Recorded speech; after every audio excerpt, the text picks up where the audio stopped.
Hey guys and ladies, thank you so much for tuning into this video. Obviously, you have a student or some type of connection to this conference, and God is doing a great work. Even as we speak, students are looking introspectively at their life and asking God to search them and try them and see if there's any grievous way within them to lead them into the way of everlasting.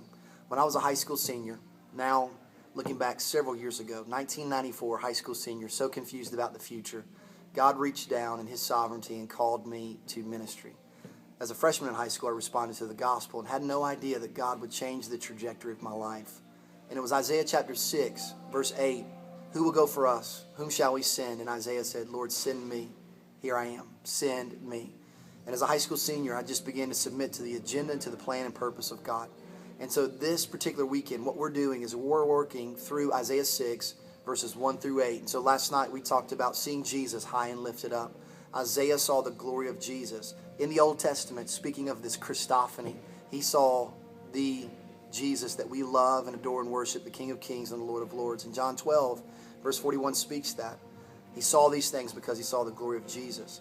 This morning we talked about how Isaiah, based upon the revelation, there's always a response. And he said, woe is me. 4 to 5 times personal pronouns were used. Woe is me. He didn't compare himself against anybody else in the room.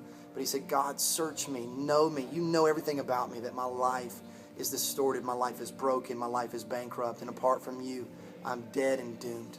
And so he begins to cry out for God's mercy. And so tonight we'll talk about how there's forgiveness found at the foot of the cross by our Savior, who has paid the way, who has purchased our salvation. And then tomorrow morning we'll talk about this great commission send out. Here I am, Lord, send me. And to the ends of the earth we say, God, send us. May we be faithful here in our particular location of service. For we'll never serve God in Baghdad until we serve God in Bristol. So that's the agenda, that God would so create an awakening in the hearts of students that their love for Jesus will be manifested in their home with their moms and dads, that it would be manifested in the classrooms, on the team, on the club. And it wouldn't be just a Jesus thing that only happens at a conference, but their whole life would be about the Jesus thing. So my name's Ed Newton.